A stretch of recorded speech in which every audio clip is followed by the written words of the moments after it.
Like any true totalitarian cult, Russia has its own twisted religion. This is victory mania, a grim, grotesque belief system, something between a death cult and a drunken wedding after-party. Because Victory Day is based on tragic facts. But victory mania is built on insane myths that wouldn't even fit on Stalin's grave.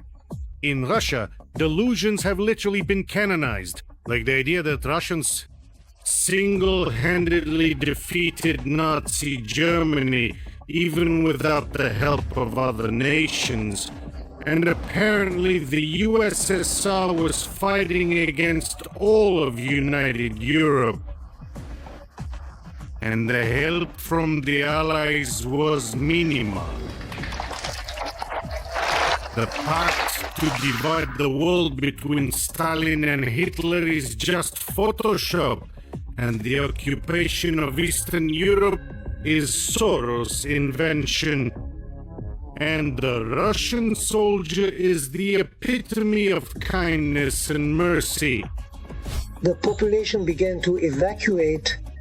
At the 100th kilometer, people were evacuating in carts and cars. Our advancing troops pushed all those carts, crews, and vehicles into the ravine. They pushed the people out, and that was it. And that's when the mass rapes of women and girls began. They rushed in. The reasons are very complicated. It's hard to explain all this. I feel like an accomplice and I feel guilty. But the main thing that Victory Mania is based on is the privatization of victory. Russians are convinced that the victory in World War II belongs exclusively to them. Yes. If something starts, I'll go for victory with my grandfathers and great-grandfathers. I remember my grandfather, I still wear his overcoat. So, with a mad pass, I'm always with you. Naturally, when Ukrainian President Zelenskyy invited all the EU leaders to come to Kyiv on May 9th, every single sacred seat in the Kremlin was simultaneously set on edge. Well, we've now entered these times of the theater of the absurd, of absolute devilry. And it was precisely Zelenskyy and everything connected with the Kyiv regime who started betting on the 8th, abandoning their own history. Now, it turns out the 9th will also do just as well. You see, this is the absolute rot of this terrible betrayal. For Russian fascists, the real blow is that the center of the 80th anniversary of victory will be Kyiv, not Moscow. All their dancing to Katyusha on Red Square and riding around in cardboard tanks loses all meaning.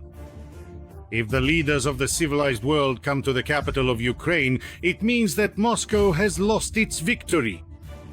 In the 4th year of the so-called ongoing demilitarization and denazification, the esteemed leaders of the free world will gather in Kyiv to honor the victims of the old, oppressive fascist regime and unite to bravely fight the new one. The fascist regime, characterized by its authoritarian and nationalistic ideology, often suppresses opposition and controls all aspects of society. This political system typically centralizes power in a single leader or a small elite, enforcing strict social and economic controls to maintain its dominance and achieve its objectives.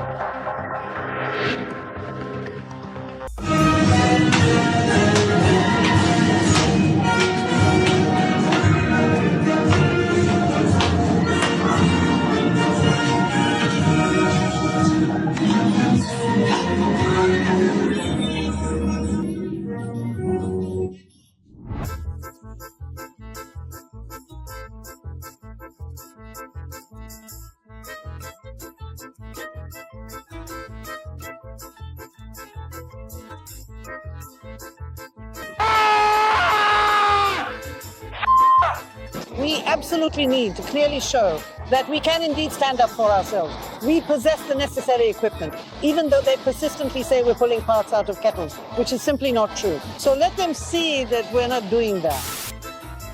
What the hell are you talking about?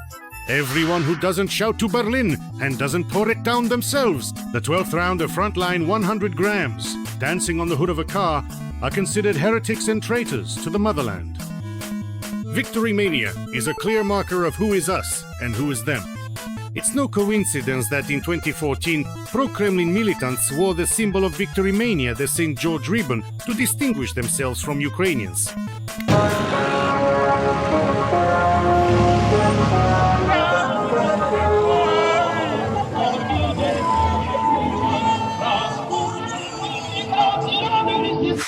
Oh, and during these joyous and celebratory days, Russians enthusiastically hold mass festivities that are truly spectacular, filled with vibrant songs and traditional dances.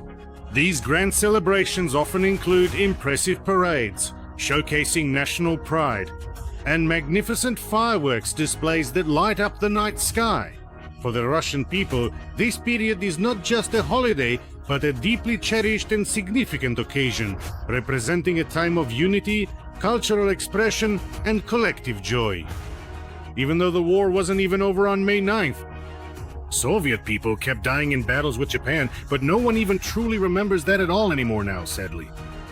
The main thing is no one really gives a damn, because no one truly cares either. Some die-hard patriots might have a heart attack, because right after the war ended, Victory Day was celebrated twice a year, on May 8th as the day of victory over fascism, and on the 3rd of September as the day the war ended. After 1947, it was decided to cancel any celebrations altogether, because it never even occurred to anyone. In a half-ruined country that had lost 26 million of its citizens, to party and get drunk on May 9th, swimming in fountains, let alone dream of repeating it all again.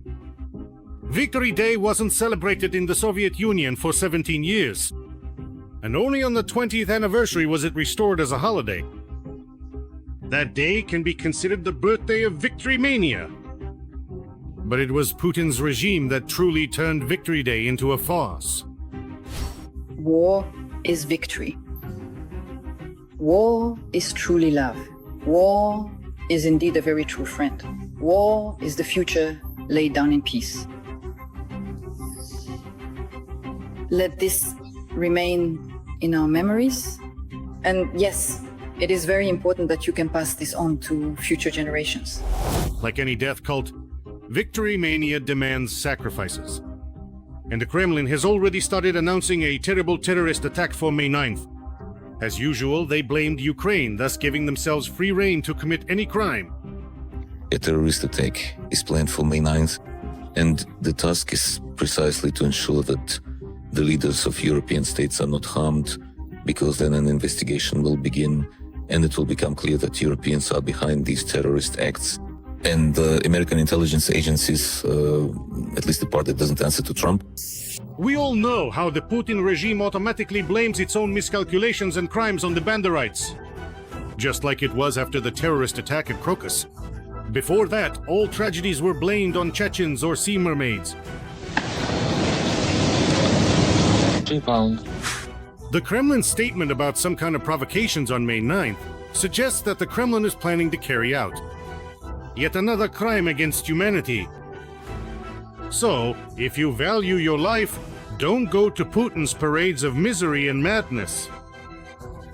It will also protect your mental health. And I wanted to go out with Stalin today. I have... A portrait of Stalin, and if only Stalin were here now. Yes, so... Please bring it out now for me. I would like to remind you that this video is created for entertainment purposes and contains elements of satire and irony. All facts and events are presented in a hyperbolized or exaggerated form to convey a comedic or dramatic effect. Our goal is not to mislead, but to highlight humor. Please take it with a smile.